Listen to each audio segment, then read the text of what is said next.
আজ আমরা এমন একটা রাস্তা দিয়ে যাব যেটা জাপানের পাবলিক রাস্তাগুলোর মধ্যে যেতে যেতে রাস্তার একপাশে দেখি খুবই সুন্দর গরম পানির ব্যবস্থা করেছে। উপর থেকে গরম পানি পড়ছে আর সবাই পা ডুবিয়ে বসে আছে, কি যে আরাম লাগে। আর জাপানের বিভিন্ন জায়গায় এরকম গরম পানির ব্যবস্থা আছে যেখানে পা ডুবিয়ে বসে থাকা যাবে। সামনে অনেক সুন্দর একটা পাহাড় দেখা যাচ্ছে আর পাহাড়ের সব আইসগুলো গলে গিয়েছে, অল্প একটু আছে।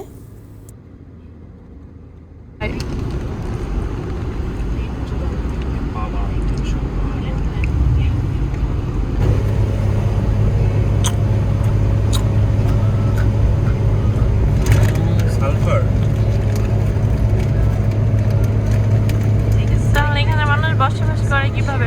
ওয়াও, ফ্যান্টাস্টিক লাগছে।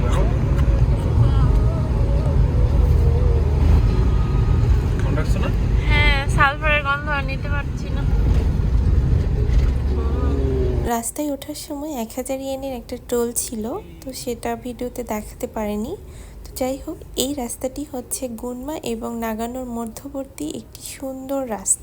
এই পথ ধরে চলতে থাকলে অনেক কিছুই দেখা যায়, যেমন ঘন বন, আগ্নেয়গিরির সৃষ্টি করা পাথর, তারপর সালফারের গন্ধও পাওয়া যাচ্ছে এবং ঋতুভেদে রং পরিবর্তন করা গাছগুলি। গ্রীষ্মকালে সবুজে ঢাকা, শরতে পুরো রঙিন পাতায় মোড়া, আর শীতকালে পুরো এলাকা বরফে ঢেকে যায়। এটা পাওয়া যায় না। এই রুটে আরেকটা জনপ্রিয় হচ্ছে অনসেন। এটি জাপানের অন্যতম বিখ্যাত গরম পানির চান।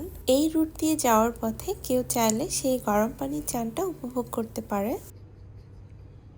মূলত এই রাস্তাটি বাইকার এবং ড্রাইভিং প্রেমীদের কাছে খুবই জনপ্রিয়।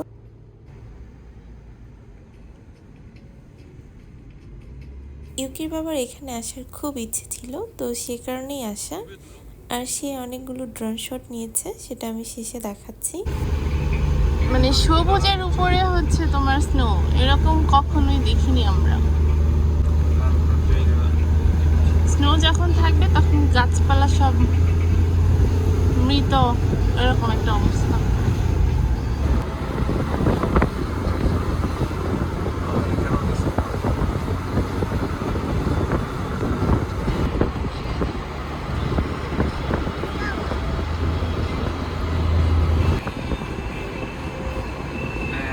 স্নোওয়াল,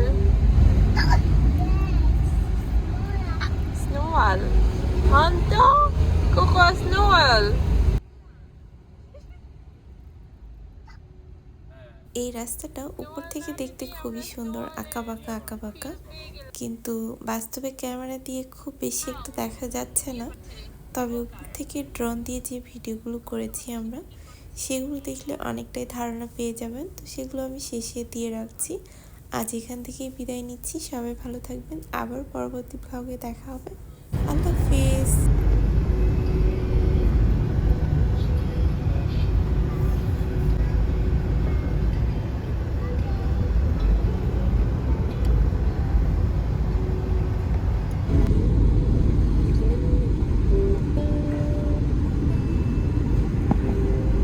পাহাড়ের পর আবারও পাহাড়, আর ওগুলোতে একদম স্নোয়ে ভর্তি, টানেলের মতো কিছু একটা। ওয়াও,